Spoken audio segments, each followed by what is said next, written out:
बात किए थे एंजाइम्स के बारे में। आप देख रहे थे कि एंजाइम्स कैसे रेट ऑफ रिएक्शन को इंक्रीज करते हैं। हमने देखा कि अगर एंजाइम्स मौजूद होते हैं किसी भी रिएक्शन में तो वो ट्रांजिशनल स्टेट आसानी से गेन कर लेते हैं। एक्चुअली एक्टिवेशन एनर्जी का लेवल इतना कम हो जाता है कि हर सबस्ट्रेट बहुत आसानी से प्रोडक्ट बनाने लगता है। तो ये एक खास रोल था एंजाइम्स का। एक्टिवेशन एनर्जी उतना सबस्ट्रेट के लिए एक मिनिमम रिक्वायर्ड एनर्जी लेवल होता है जो उसको ट्रांजिशनल स्टेट तक पहुंचाए ताकि वो सबस्ट्रेट प्रोडक्ट में चेंज होना शुरू हो जाए, उसके पुराने बॉन्ड टूटेंगे और नए बॉन्ड बनेंगे। तो हर सबस्ट्रेट को प्रोडक्ट बनाने से पहले एक ट्रांजिशनल स्टेट क्रॉस करना होता है। तो एंजाइम्स इस ट्रांजिशनल स्टेट एनर्जी लेवल को कम कर देते हैं। इसी को हम बोलते हैं एक्टिवेशन एनर्जी। ठीक है, तो आज का हमारा टॉपिक रहेगा कि आखिर एंजाइम काम कैसे करते हैं, कोई भी सबस्ट्रेट का ये एक्टिवेशन एनर्जी इतना कम कैसे करते हैं। तो ये चीज़ मैं आपको आज समझाता हूँ और हम कोशिश करेंगे कि एंजाइम्स का टॉपिक आज लगभग ख़त्म हो जाए, हालांकि अभी एंजाइम्स बहुत बचा हुआ है। तो सबसे पहले मैं बात करता हूँ कि जो एंजाइम्स होते हैं वो एक्टिवेशन एनर्जी को कम करते हैं। हाँ, एक्टिवेशन एनर्जी को कम करते हैं। क्या हो रहा है? हाँ, ये थोड़ा हैंग हो रहा है, कोई बात नहीं, ठीक है। Reduce activation energy. ओके, देखिए आपने कभी एक ऐसा देखा कि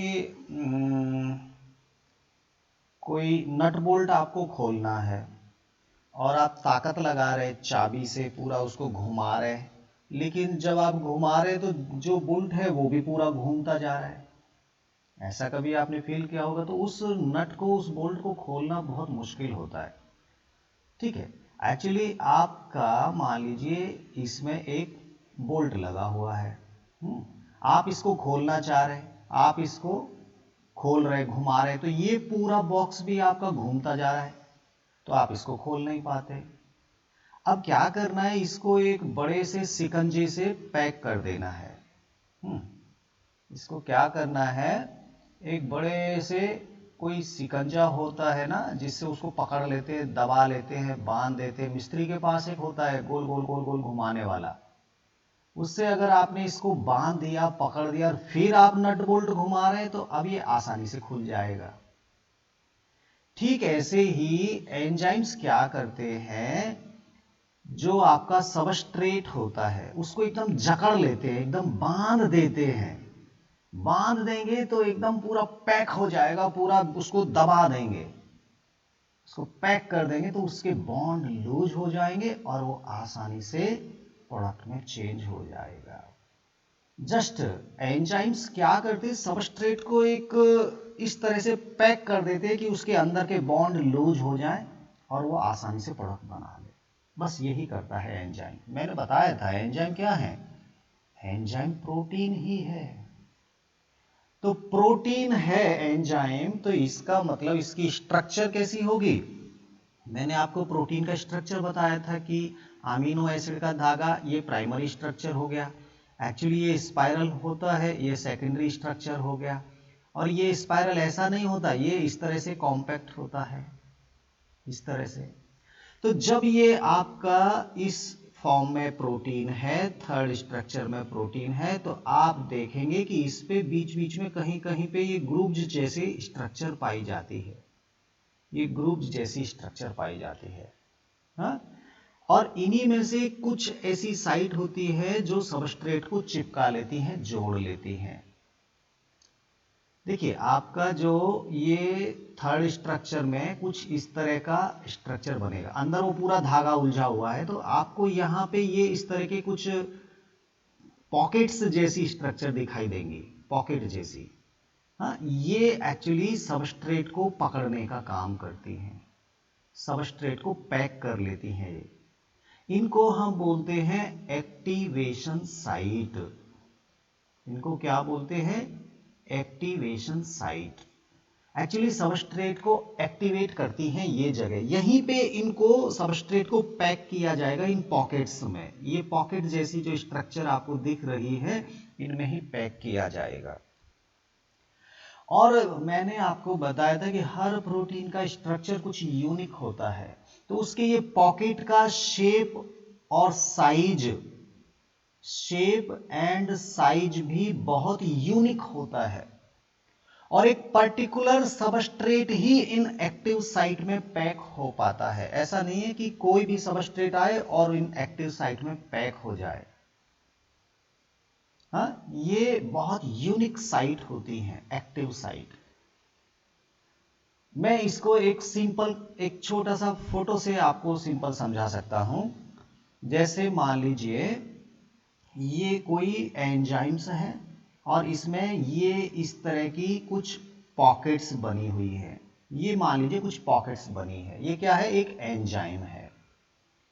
हाँ, तो ये जो जगह है ये उसकी एक्टिव साइट कहलाएंगी। ये वाली जो जगह है, ये वाली जो जगह है वो क्या कहलाएंगी? Active site.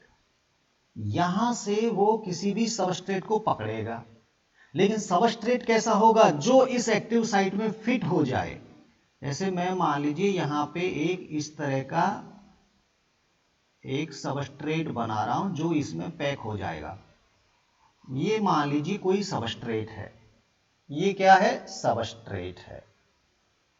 तो सबस्ट्रेट में इसकी स्ट्रक्चर सबस्ट्रेट के मॉलिक्यूल की कुछ ऐसी होती है कि वो इस एंजाइम की इन एक्टिव साइट में फिट हो जाएगा, पैक हो जाएगा। ये दोनों चिपक जाएंगे, और चिपकेंगे तो कैसा बन जाएगा? ये आप इसको थोड़ा सा इस तरह से देखिए। हाँ, ये जब चिपकेगा आपका सबस्ट्रेट, तो लगभग कुछ इस तरह की एक स्ट्रक्चर बन जाएगी। ये इसमें लगभग पैक हो गया है। ये एंजाइम था, ये सबस्ट्रेट था, दोनों एक दूसरे के संपर्क में आए, तो एंजाइम की एक्टिव साइट में सबस्ट्रेट इस ढंग से फिट हो गया कि दोनों एक कंबाइंड यूनिट बन गए, और ये बन गया enzyme substrate complex. Enzyme substrate complex बन गया। हाँ, पहले एंजाइम अलग था, सबस्ट्रेट अलग था, दोनों आपस में जुड़े, और एंजाइम की एक्टिव साइट में सबस्ट्रेट बिल्कुल फिट हो गया। ये सबस्ट्रेट की शेप अगर ऐसी नहीं होती तो ये इस एंजाइम से नहीं जुड़ पाता। मैंने बताया कि एंजाइम प्रोटीन, और प्रोटीन की स्ट्रक्चर एकदम यूनिक है। जैसी इसकी एक्टिव साइट है, केवल उसी एक्टिव साइट में फिट होने वाला सबस्ट्रेट ही इसके साथ जुड़ सकता है। कोई दूसरा सबस्ट्रेट इनके साथ इतना फिट कॉम्प्लेक्स नहीं बनाएगा। यही कारण है कि एंजाइम्स स्पेसिफिक होते हैं। स्पेसिफिक होते हैं, वो केवल एक पर्टिकुलर सबस्ट्रेट को ही प्रोडक्ट में चेंज करेंगे। ऐसा नहीं है कि किसी भी सबस्ट्रेट को प्रोडक्ट में चेंज कर दे। जैसे अगर मैं पेप्सिन की बात करता हूं, तो पेप्सिन केवल प्रोटीन के साथ ही जुड़ पाएगा और उसको फिर अमीनो एसिड में तोड़ेगा। ये आपका कार्बोहाइड्रेट से नहीं जुड़ेगा, ये आपका लिपिड से नहीं जुड़ेगा। पेप्सिन हमेशा प्रोटीन को ही जोड़ पाएगा और किसी को नहीं जोड़ पाएगा। बहुत सारे ऐसे आपको एग्जाम्पल मैं अभी दे सकता हूं, लेकिन ज्यादा अभी उतना नहीं जाएंगे हम लोग। हमारा क्या देख रहे हैं कि ये कॉम्प्लेक्स कैसे बनता है। मैंने ये कुछ एक्टिव साइट का जस्ट एक कार्टून जैसा फोटो बनाया, जबकि रियल में जो होता है वो प्रोटीन इस तरह से होता है। तो इसमें कुछ ये सरफेस पे आप देखिए कुछ पॉकेट्स जैसी स्ट्रक्चर बन गई हैं, कुछ अलग अलग, कुछ इस तरह की शेप, ये बन गई है। ये वाला जो इस तरह की स्ट्रक्चर वाला सबस्ट्रेट है वो इससे जुड़ पाएगा। ठीक है, ये कॉन्सेप्ट क्लियर हुआ। एक साइंटिस्ट थे एमिल फिशर, मुझे नाम याद आ रहा है उनका, एमिल फिशर।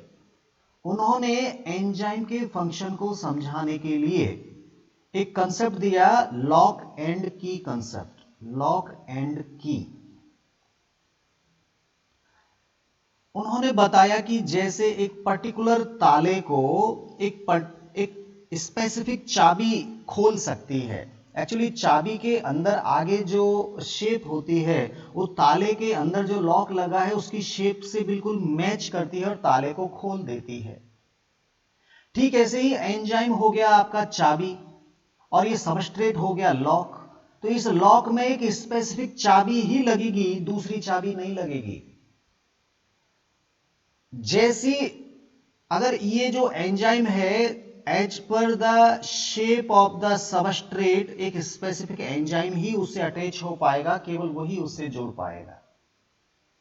तो इन जगह को जो यहां पे सबस्ट्रेट को जोड़ने वाली साइट है इनको बोलते हैं हम एक्टिव साइट। इनको क्या बोलते हैं? Active site. एंजाइम्स के ऊपर होती है एक्टिव साइट और एंजाइम सबस्ट्रेट कॉम्प्लेक्स बन जाता है। ठीक है, अब जब ये एक बार जुड़ गया तो चूंकि ये तो प्रोटीन है, एंजाइम क्या है? प्रोटीन है। अब इसको लगा कि कोई एक्टिव साइट से आके जुड़ गया, तो फिर ये एंजाइम अपनी शेप को थोड़ा सा मॉडिफाइड करता है, मॉडिफाइड करके और इस सबस्ट्रेट को पूरी तरह से जकड़ लेता है, एकदम पैक कर लेता है। मतलब सबस्ट्रेट के जुड़ने के बाद एंजाइम की शेप में भी थोड़ा सा अंतर आता है, मॉडिफिकेशन होता है। अब देखिए आप, अब ये एकदम एग्जैक्ट कॉम्प्लेक्स बन चुका है। शुरुआत में तो थोड़ा रफली अटैच हुआ था शुरुआत में, लेकिन सबस्ट्रेट को जुड़ने के बाद ये एंजाइम अपनी एक्टिव साइट को थोड़ा सा मॉडिफाइड करता है ताकि सबस्ट्रेट को अच्छी तरह से जकड़ ले। ये काम भी एंजाइम करता है। एंजाइम प्रोटीन है, प्रोटीन की शेप थोड़ा सा चेंज हो सकती है, लिपिड, और ये एक्चुअली प्रोटीन ही तो है। ये एक्टिव साइट पहले तो थी, तो एक स्पेसिफिक सबस्ट्रेट ही जुड़ा, जुड़ने के बाद थोड़ा सा एक्टिव साइट में और मॉडिफिकेशन हुआ ताकि वो सबस्ट्रेट को और अच्छे ढंग से पैक कर ले। तो ये आपका एंजाइम, ये आपका substrate, and it is the enzyme substrate complex. मुझे लग रहा है बात समझ में आ रही है। अब क्या होगा, एक एंजाइम के साथ उसकी एक्टिव साइट के अंदर एक स्पेसिफिक सबस्ट्रेट अटैच हो चुका है, एकदम पैक हो चुका है, और ये इतना पैक कर दिया है कि अब सबस्ट्रेट के बॉन्ड टूटना शुरू हो गए। अब सबस्ट्रेट के बॉन्ड धीरे धीरे धीरे धीरे यहां से मॉडिफिकेशन शुरू हो गया और सबस्ट्रेट धीरे धीरे टूट के प्रोडक्ट में चेंज हो रहा है। ठीक है, और जब ये प्रोडक्ट बन जाएगा, अब मैं यहां इस सबस्ट्रेट की बजाय अब इसको क्या बोलूं? अब मैं इसको बोलता हूं प्रोडक्ट। अब क्या बन गया? अब बन गया है एंजाइम प्रोडक्ट कॉम्प्लेक्स। पहले एंजाइम सबस्ट्रेट कॉम्प्लेक्स था, अब एंजाइम प्रोडक्ट कॉम्प्लेक्स बन चुका है। ठीक है, अब एंजाइम प्रोडक्ट कॉम्प्लेक्स बन चुका है। अब जब एंजाइम प्रोडक्ट कॉम्प्लेक्स बना और ये प्रोडक्ट में टूट चुका है, तो अब क्या होगा? ये प्रोडक्ट इस एंजाइम को छोड़ के रिलीज हो जाएंगे और आपका एंजाइम अभी अपनी एक्टिव साइट के साथ फिर से वापस हो जाएगा और ये आपका जो प्रोडक्ट है वो यहां से रिलीज हो जाएगा। आप देखिए, आपको समझ में आ रहा होगा, ये एंजाइम है और ये आपके प्रोडक्ट हैं। जरूरी नहीं है कि प्रोडक्ट दो बने, जो भी सबस्ट्रेट था वो प्रोडक्ट बनेगा। वो एक भी हो सकता है, दो भी हो सकते हैं, कुछ भी हो सकता है। कुल मिला के एंजाइम की एक्टिव साइट ने सबस्ट्रेट को चेंज करके प्रोडक्ट बना दिया और एंजाइम फिर से रेडी हो गया एक नए दूसरे सबस्ट्रेट के साथ जुड़ने के लिए। ये सबस्ट्रेट तो बदल गया, अब ये आके दोबारा इससे जुड़ ही नहीं सकता है। क्यों? क्योंकि अब इसकी शेप बदल गई है, अब इसकी शेप बदल गई, अब ये एंजाइम इसके ऊपर काम नहीं करेगा। अब दूसरा सबस्ट्रेट जो इसी के जैसा है वो आके फिर से इस एंजाइम से जुड़ेगा। मैंने बोला था कि एंजाइम रिएक्शन में खत्म नहीं होते, एंजाइम काम करते रहते हैं। एंजाइम के ऊपर कोई फर्क नहीं पड़ेगा, केवल सबस्ट्रेट यहां पे प्रोडक्ट में चेंज हो जाएगा। तो क्या स्टेप्स हुए कंप्लीट प्रोसेस के? नंबर 1 अगर मैं बात करूं, सबसे पहले क्या होता है? नंबर 1, एक एंजाइम के पास सबस्ट्रेट आता है, सबस्ट्रेट एंजाइम की एक्टिव साइट से जुड़ता है और एंजाइम सबस्ट्रेट कॉम्प्लेक्स बनाता है। सबसे पहले तो ये बना। अब नंबर 2 पे क्या हुआ? एंजाइम सबस्ट्रेट कॉम्प्लेक्स बनने के बाद एंजाइम्स की पॉकेट, एंजाइम की एक्टिव साइट थोड़ा सा चेंज होती हैं, मॉडिफाइड होती हैं और सबस्ट्रेट को और अच्छे ढंग से पकड़ लेती हैं। थोड़ा मैंने लिखा है एंजाइम की एक्टिव साइट थोड़ी सी चेंज होती है, मॉडिफाइड होती है ताकि वो सबस्ट्रेट को पैक कर ले अच्छे ढंग से। नंबर 3, अब क्या होगा? Enzyme substrate complex now change into enzyme product complex. Substrate अब उस सिकंजे में पैक हो चुका था जिसके अंदर उसको टूटना था, प्रोडक्ट बनना था। एंजाइम ने वो काम किया, उसको एकदम उसके बॉन्ड को अपने अंदर पैक कर दिया, उसको जकड़ दिया, उसको एकदम क्रैक कर दिया, तो वो प्रोडक्ट में चेंज हो गया। और जब ये प्रोडक्ट बन गया तो फिर क्या हुआ? एंजाइम प्रोडक्ट कॉम्प्लेक्स ने क्या किया? एंजाइम अलग कर दिया और प्रोडक्ट को अलग कर दिया। ये प्रोडक्ट यहां से चला जाएगा और एंजाइम फिर से रेडी हो जाएगा एक नए सबस्ट्रेट के साथ जुड़ने के लिए।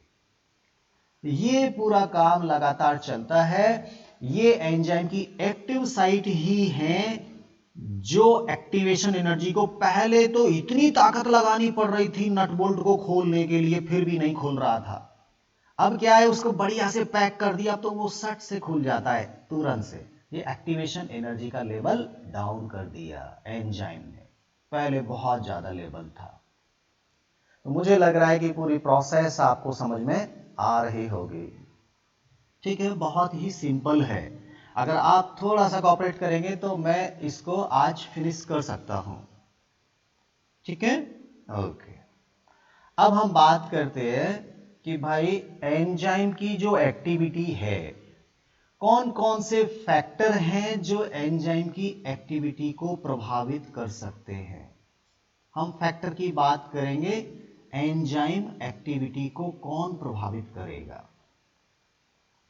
ठीक है, चलिए सबसे पहले मैं एक आपको छोटा सा फैक्टर बताता हूं। नंबर 1, मान लीजिए आपके पास 10 एंजाइम हैं।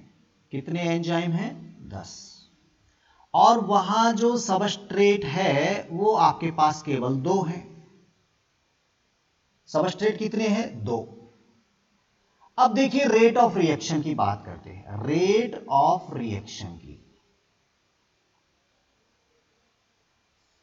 अभी स्पीड कितनी आएगी? अगर 2 सबस्ट्रेट 10 एंजाइम के पास जाएंगे तो 2 सबस्ट्रेट 2 प्रोडक्ट में चेंज हो जाएंगे। रेट ऑफ रिएक्शन कितनी आ रही है? 2 की स्पीड आ रही है, बस 2 प्रोडक्ट बन रहे हैं एक बार में केवल 2 प्रोडक्ट बन रहे हैं। अब आप सबस्ट्रेट की कंसंट्रेशन बढ़ाते जाइए, नंबर ऑफ मॉलिक्यूल सबस्ट्रेट के बढ़ाइए। आपने 2 की जगह 5 सबस्ट्रेट दे दिए तो रेट ऑफ रिएक्शन बढ़ जाएगी, 5 प्रोडक्ट आपको बनना तैयार हो जाएंगे। आपने 8 सबस्ट्रेट दिए तो 8 की स्पीड आ जाएगी, 8 प्रोडक्ट बन जाएंगे। एक्चुअली आप क्या कर रहे हैं? सबस्ट्रेट की कंसंट्रेशन बढ़ा रहे हैं। जैसे जैसे मैं सबस्ट्रेट की कंसंट्रेशन बढ़ा रहा हूं, रेट ऑफ रिएक्शन बढ़ती जा रही है। अब मैंने सबस्ट्रेट की कंसंट्रेशन 10 कर दी, तो यहां पे 10 प्रोडक्ट बनना शुरू हो गया। मेरे पास एंजाइम कितने थे? 10। यहां पर रेट ऑफ रिएक्शन की आप बात करेंगे तो काफी बढ़ चुकी है। अब मैंने सबस्ट्रेट कर दिए 15। सबस्ट्रेट की कंसंट्रेशन कितनी कर दी? वहां पे 15 मॉलिक्यूल दिए। अब मेरे पास एंजाइम तो 10 ही हैं। एंजाइम कितने हैं? 10।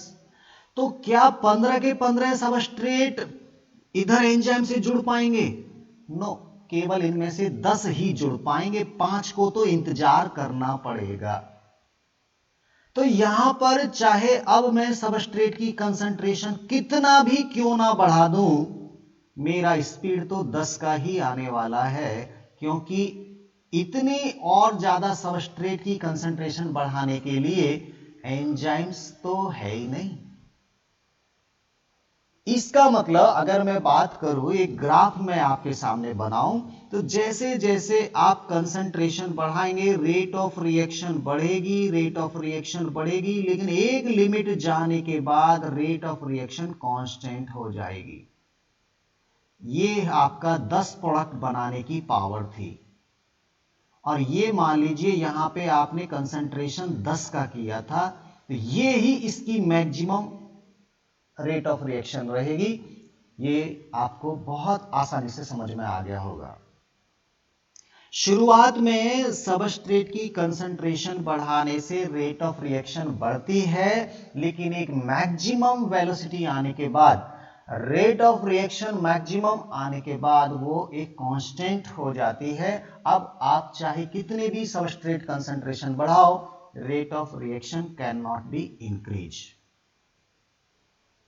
ये फैक्टर आपके बुक में शायद नहीं है, लेकिन ये जानना आपको जरूरी था। ठीक है, अब मैं बात करता हूं टेम्परेचर। क्या टेम्परेचर का भी प्रभाव पड़ता है रेट ऑफ रिएक्शन पे? नंबर 2 फैक्टर मैं बात करूंगा टेम्परेचर। क्या इसका भी प्रभाव पड़ता है रेट ऑफ रिएक्शन पे? क्योंकि ये रेट ऑफ जो रिएक्शन हम बात कर रहे हैं वो एंजाइम्स करवा रहे हैं। कौन करवा रहे हैं? एंजाइम्स। और एंजाइम्स किसके बने हैं? प्रोटीन के बने हैं। अब प्रोटीन की स्ट्रक्चर टेम्परेचर के प्रति और पीएच के प्रति बड़ी ही सेंसिटिव होती है। अगर आपने टेम्परेचर हाई कर दिया तो प्रोटीन की स्ट्रक्चर खराब हो जाएगी, एंजाइम्स ही खराब हो जाएगा, वो काम ही नहीं करेगा। एक्चुअली इस तरह की शेप का कोई मान लीजिए एंजाइम था, अब आपने इसको गर्म कर दिया तो ये शेप ही बदल जाएगी, ये पूरा कोगुलेट हो जाएगा, ये प्रोटीन इस तरह से हो जाएगी। आप देखिए एक अंडे को हिलाइए, अंडे में क्या है? पीले रंग का प्रोटीन है, एल्बुमिन प्रोटीन है अंडे के अंदर, एकदम लिक्विड फॉर्म में है। आपने अंडे को गर्म कर दिया, उबाल दिया, उबालने के बाद अंडे को देखो प्रोटीन कैसी हो गई, वो जो लिक्विड प्रोटीन थी वो एकदम सॉलिड हो गई है, मतलब प्रोटीन की स्ट्रक्चर ही बदल गई है।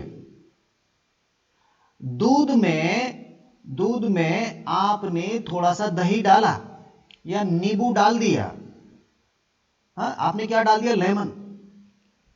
दूध में जैसे ही लेमन डाला, दूध में कुछ प्रोटीन तो थी पहले, वो सॉल्युबल फॉर्म में थी, जैसे ही आपने लेमन डाला मतलब पीएच वैल्यू चेंज हो गई, तो प्रोटीन अलग रेशे रेशे बन जाएगी, सॉलिड हो जाएगी और आपका दूध फट जाएगा। वो धागे धागे से गुच्छे गुच्छे से बन जाएंगे प्रोटीन के, पानी अलग हो जाएगा, प्रोटीन अलग हो जाएगा। पहले दोनों मिक्स थे, प्रोटीन और पानी सब मिक्स था। अब ये लेमन डालने से क्या हो गया? आपकी प्रोटीन अलग हो गई, पानी अलग हो गया, सब कुछ अलग अलग हो गया। तो ये टेम्परेचर और पीएच वैल्यू ये प्रोटीन की स्ट्रक्चर बदल देते हैं, ये प्रोटीन की शेप ही बदल देते हैं। इसका मतलब 100% एंजाइम की एक्टिव साइट खराब हो जाएंगी, एक्टिव साइट काम नहीं करेंगी, क्योंकि शेप ही बदल गई प्रोटीन की। एक स्पेसिफिक एंजाइम एक स्पेसिफिक टेम्परेचर पर ही बहुत अच्छी शेप में रहता है। अगर उस प्रॉपर टेम्परेचर, एक मान लीजिए हमारे बॉडी के जितने भी एंजाइम्स हैं वो 37 डिग्री सेल्सियस पर ही काम करते हैं, 37 डिग्री सेल्सियस पे मैक्सिमम स्पीड से काम करते हैं, क्योंकि वो एकदम बढ़िया वाली शेप होती है एंजाइम की।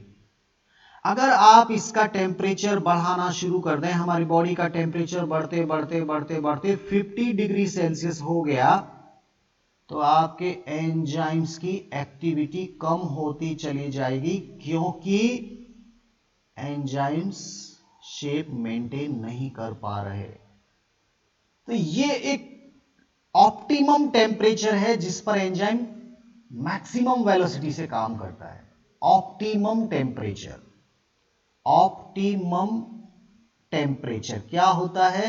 वो टेम्परेचर जिस पर एक एंजाइम मैक्सिमम स्पीड से काम करे। तो ऑप्टिमम टेम्परेचर से अगर ज्यादा जाएंगे तो रेट ऑफ रिएक्शन, यहां पे सबसे ज्यादा रेट ऑफ रिएक्शन है। जैसे इधर जाएंगे रेट ऑफ रिएक्शन डाउन होती जाएगी, डाउन होती जाएगी, और एक टेम्परेचर ऐसा आएगा कि प्रोटीन खराब हो जाएगी, काम करना बंद कर देगी, रेट ऑफ रिएक्शन 0 हो जाएगी। इधर एंजाइम डिस्ट्रॉय हो जाते हैं हाई टेम्परेचर पे। लो आएंगे तो रेट ऑफ रिएक्शन डाउन जरूर होगी, लेकिन एंजाइम्स खराब नहीं होंगे। कम टेम्परेचर पर एंजाइम्स खराब नहीं होंगे, लेकिन रेट ऑफ रिएक्शन तो कम हो जाएगी। इस टेम्परेचर पर ही मैक्सिमम वेलोसिटी से काम करेंगे। एक ऑप्टिमम वेलोसिटी पर ही, ऑप्टिमम टेम्परेचर पर ही मैक्सिमम काम करेंगे।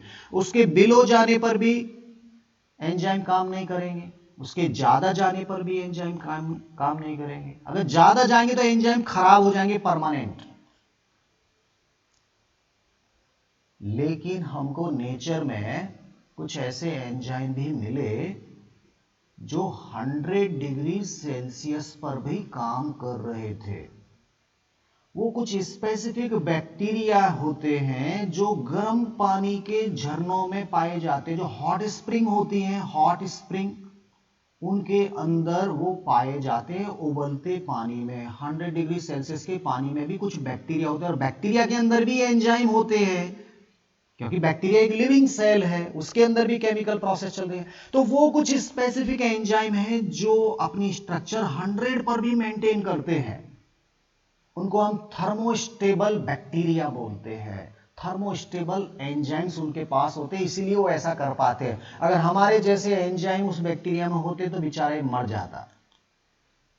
वो कुछ यूनिक है, प्रकृति ने उसको कुछ ऐसे एंजाइम दिए कि वो 100 पर भी काम कर रहे हैं। उसकी ऐसी प्रोटीन है, वो नहीं डिजेनरेट हो रही है। तो ये क्लास 12 में जब आप आएंगे तो ऐसे बैक्टीरिया का कुछ फंक्शन आप जानेंगे। फिलहाल मैंने केवल आपको बता दिया था। तो अगर मैं इसका एक ग्राफ बनाऊं टेम्परेचर के प्रति, तो ये हमारा ऑप्टिमम टेम्परेचर है। यहाँ पे रेट ऑफ रिएक्शन हाई, अगर इससे नीचे आएंगे तो रेट ऑफ रिएक्शन डाउन, और इससे ज्यादा भी जाएंगे तो भी रेट ऑफ रिएक्शन डाउन। इस तरह का आपका ये एंजाइम एक्टिविटी का आएगा। ये मैक्सिमम वेलोसिटी आ गई आपकी। हाँ, ऑप्टिमम टेम्परेचर हो गया ये, ऑप्टिमम टेम्परेचर। इस तरह का एक ग्राफ बनता है टेम्परेचर। ठीक ऐसे ही पीएच वैल्यू का भी बनेगा। एक ऑप्टिमम पीएच पर मैक्सिमम स्पीड रहेगी। अगर पीएच वैल्यू कम किया तो भी एंजाइम खराब हो जाएगा, ज्यादा किया तो भी एंजाइम खराब हो जाएगा। तो सेम पीएच और टेम्परेचर ये दोनों एक ही जैसे काम करते हैं। समझ में आ रहा है? आपने देखा होगा जो पेप्सिन है, वो पेप्सिन एसिडिक मीडियम में काम करता है। मतलब पीएच वैल्यू लेस देन 7, लगभग 2 के आसपास होती है स्टोमक में पीएच वैल्यू। और जो ट्रिप्सिन है वो एल्केलाइन मीडियम में काम करता है, लगभग 8 पीएच वैल्यू होती है। तो इसका नेचर एसिडिक वाला है, इसका नेचर ये वाला, क्योंकि ये प्रोटीन की स्ट्रक्चर कुछ अलग है, ये प्रोटीन की स्ट्रक्चर अलग है। हालांकि दोनों प्रोटीन के ऊपर काम करते हैं, वो बात अलग है। तो आप थोड़ा सा ये समझिए कि एंजाइम्स की जो एक्टिविटी है वो पीएच और टेम्परेचर से कैसे प्रभावित होती है। ठीक है, समझ में आ रहा है आपको? बहुत ही सिंपल बातें हैं। टेम्परेचर हो गया, पीएच हो गया, कंसंट्रेशन ऑफ सबस्ट्रेट हो गया। अब मैं बहुत इंपॉर्टेंट बात कराने जा रहा हूं आपको। ठीक है, देखिए, मान लीजिए आपका एक एंजाइम है। एंजाइम का मैंने शेप बना दिया कुछ इस तरह से। ये एंजाइम्स है, ठीक है। अब इसका जो सबस्ट्रेट है वो सबस्ट्रेट की स्ट्रक्चर भी कुछ ऐसी ही है। ये सबस्ट्रेट है, ठीक है। और इस सबस्ट्रेट की जैसी ही शेप एंड साइज का एक और केमिकल है, बिल्कुल इसी के जैसा एक और केमिकल है, लेकिन वो फालतू का है, वो सबस्ट्रेट नहीं है। अब यहां पे क्या देखने को मिलता है कि अगर सबस्ट्रेट इसके साथ जुड़ा तो प्रोडक्ट बनाएगा, ठीक है। लेकिन ये एक ऐसा केमिकल है जिसे हम इनहिबिटर कह सकते हैं। इनहिबिटर, एक्चुअली ये सबस्ट्रेट नहीं है, पर इसकी शेप एंड साइज एकदम सबस्ट्रेट के जैसी ही है। ये ध्यान देने वाली बात है। जैसे सपोज मान लीजिए ये तो कोई फूड है और ये मान लीजिए कोई प्लास्टिक है। तो फूड अगर एंजाइम से जुड़ेगा तो आपको प्रोडक्ट दे देगा, एनर्जी दे देगा। लेकिन अगर ये प्लास्टिक इसके साथ जुड़ गई तो आपको क्या एनर्जी मिलेगी? आपको एनर्जी नहीं मिलेगी। और तो और एक चीज और, अगर ये इनहिबिटर इसमें फिट हो गया, क्योंकि इनहिबिटर की शेप भी बिल्कुल सबस्ट्रेट के जैसी ही है, ये भी इसमें फिट हो सकता है। और ये जब इसमें फिट हो जाएगा तो बेचारे एंजाइम को काम ही नहीं करने देगा, क्योंकि एंजाइम ना तो इसको प्रोडक्ट में चेंज कर पा रहा है और ना इसको भगा पा रहा है। ये आके फिट हो गया, हमेशा के लिए ये एंजाइम ब्लॉक हो गया, ये काम नहीं करेगा। इसने एंजाइम की एक्टिविटी को स्टॉप कर दिया, इसीलिए हमने इसको बोला इनहिबिटर। इसको क्या बोला? इनहिबिटर। इनहिबिट कर दिया इस एंजाइम को। ये एक तरह से इस तरह से जाके इस सबस्ट्रेट के साथ इसने कंपटीशन किया, कंपटीशन किया सबस्ट्रेट के साथ। ये बोलता है सबस्ट्रेट की मैं जुड़ूंगा एंजाइम से, और इनहिबिटर बोलता है मैं जुड़ूंगा। दोनों में कंपटीशन चल रहा है, और कंपटीशन में जिसकी कंसंट्रेशन ज्यादा वो जाके एंजाइम से जुड़ेगा। अगर सबस्ट्रेट जुड़ा तो कोई दिक्कत नहीं, प्रोडक्ट बन जाएगा। लेकिन अगर इनहिबिटर जुड़ गया तो सबस्ट्रेट जुड़ ही नहीं पाएगा और प्रोडक्ट बन ही नहीं पाएगा, और ये एंजाइम्स ब्लॉक हो जाएगा, ये ब्लॉक हो जाएगा। तो इस पूरी प्रोसेस को बोलते हैं कॉम्पिटिटिव इनहिबिशन। कॉम्पिटिटिव इनहिबिशन, ये 3 नंबर का एक क्वेश्चन है जो जनरली हर बार आपसे पूछा जाता है। What do you mean by competitive inhibition? जब सबस्ट्रेट की जैसी ही शेप का कोई और दूसरा केमिकल एंजाइम से, एंजाइम की एक्टिव साइट से जुड़ जाए और एंजाइम को प्रोडक्ट बनाने से रोक दे, तो इसको बोलते हैं कॉम्पिटिटिव इनहिबिशन। एक्चुअली सबस्ट्रेट और इनहिबिटर के बीच में कंपटीशन चल रहा होता है। जिसकी कंसंट्रेशन ज्यादा, जो कंपटीशन में जीतता, वो जुड़ जाता है एंजाइम से। तो सबस्ट्रेट के जैसे ये स्ट्रक्चर वाले कंपाउंड ये हमारी प्रोसेस को रोकते हैं, प्रोडक्ट बनने से रोकते हैं। ये नहीं होना चाहिए, लेकिन अब होते, क्या करें? सर कुछ एग्जाम्पल देके बताओ, कुछ समझ में नहीं आ रहा है। तो एग्जाम्पल आप थोड़ा देखिए, बहुत ही सिंपल है, आपको केवल एक एग्जाम्पल याद रखना है। हमारे पास एक एंजाइम है सक्सिनिक डिहाइड्रोजिनेज। एंजाइम का नाम क्या है? Succinic dehydrogenase. डिहाइड्रोजिनेज ये एक एंजाइम है, ठीक है। समझ में आ गया? इस एंजाइम का नाम है। और ये एंजाइम क्या करता है? सक्सीनेट के ऊपर काम करता है, सक्सीनेट के ऊपर काम करता है। हम कह सकते हैं सक्सीनेट इज द सबस्ट्रेट। लेकिन ठीक है, काम करेगा, प्रोडक्ट बनाएगा, जो भी है वो प्रोडक्ट बन जाएगा। सक्सीनेट की जैसी ही शेप का एक और केमिकल मिलता है हमारी सेल में। सक्सीनेट की शेप एंड साइज का एक केमिकल और मिलता है जिसका नाम है मेलोनेट। ये मेलोनेट सक्सीनेट से कंपटीशन करता है कि इस एंजाइम से कौन जुड़े। अगर ये मेलोनेट जुड़ गया तो इस एंजाइम को इनहिबिट कर देगा और प्रोडक्ट नहीं बन पाएगा।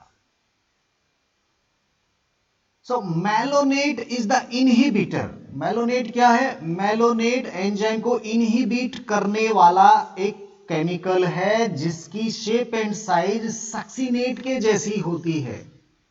इसीलिए मेलोनेट कॉम्पिटिटिव इनहिबिशन का काम करता है, सक्सीनेट को एंजाइम से जुड़ने से रोकता है और खुद एंजाइम को ब्लॉक कर देता है। तो ये एग्जाम्पल बिल्कुल रट लेना है, समझ लेना है, याद कर लेना है। और ऐसे केमिकल की प्रेजेंस हमारी रेट ऑफ रिएक्शन को डिक्रीज करती है। हमको वो एंजाइम काम नहीं कर पाएगा। एंजाइम्स लगातार बनाए जाते हैं, हमारा जो एक्सोक्राइन ग्लैंड है वो एंजाइम्स लगातार बनाते हैं।